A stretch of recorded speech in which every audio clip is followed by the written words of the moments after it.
जय श्री गणेश दोस्तों। आइए सुनते हैं आषाढ़ मास चौथ माता की कथा।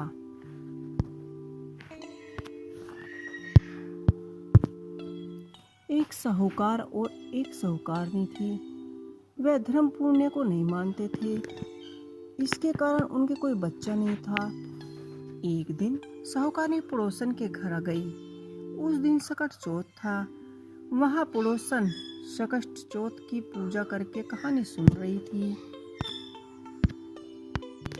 साहूकारनी ने पड़ोसन से पूछा, तुम क्या कर रही हो?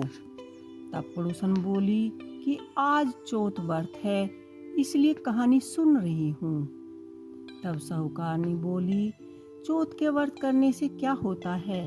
तब पड़ोसन बोली, इसे करने से अन्न धन सुहाग पुत्र सब मिलता है।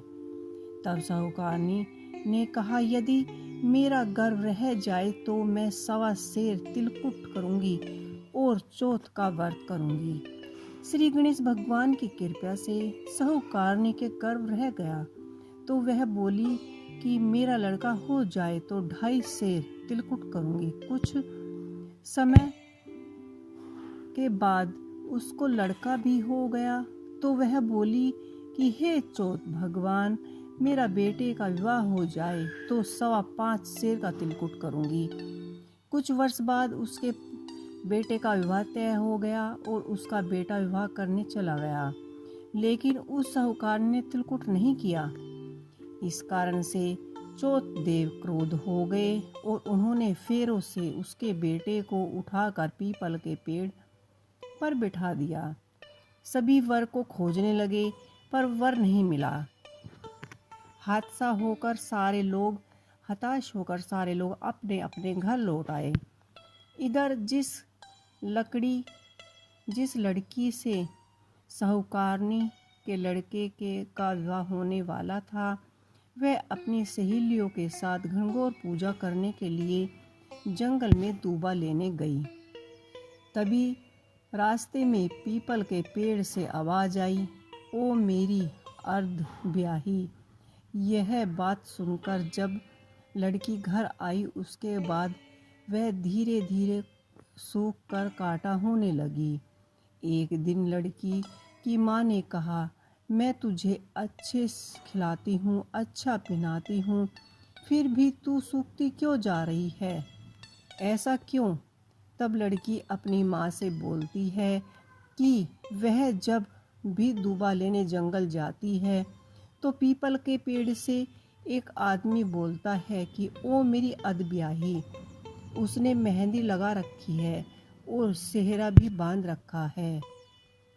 तब उसकी माँ ने पीपल के पेड़ के पास जाकर देखा, यह तो उसका जमाई ही है।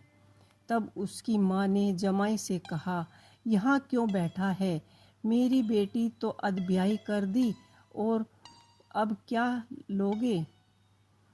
साहूकारनी का बेटा बोला, मेरी माँ ने चौथ का तिलकुट बोला था, लेकिन नहीं किया, इसलिए चौथ माता ने नाराज होकर यहाँ बैठा दिया। यह सुनकर उस लड़की की माँ साहूकारनी के घर गई और उससे पूछा कि तुमने सकट चौथ का कुछ बोला था क्या? तब साहूकारनी बोली, तिलकुट बोला था। उसके बाद साहूकारनी बोली, मेरा बेटा घर आएगा तो 2.5 मन का तिलकुट करूँगी। इससे श्री गणेश जी भगवान प्रसन्न हो गए और उसके बेटे को फेरों में लाकर बैठा दिया। बेटे का विवाह धूमधाम से हो गया।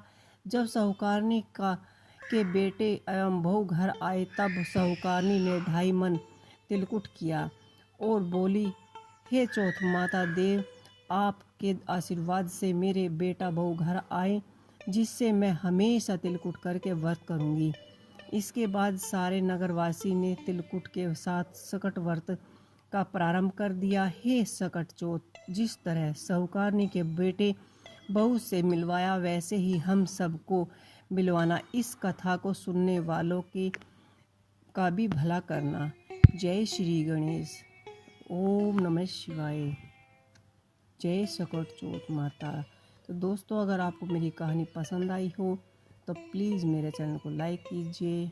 सब्सक्राइब कीजिए और मुझे कमेंट कर ज़रूर बताइएगा।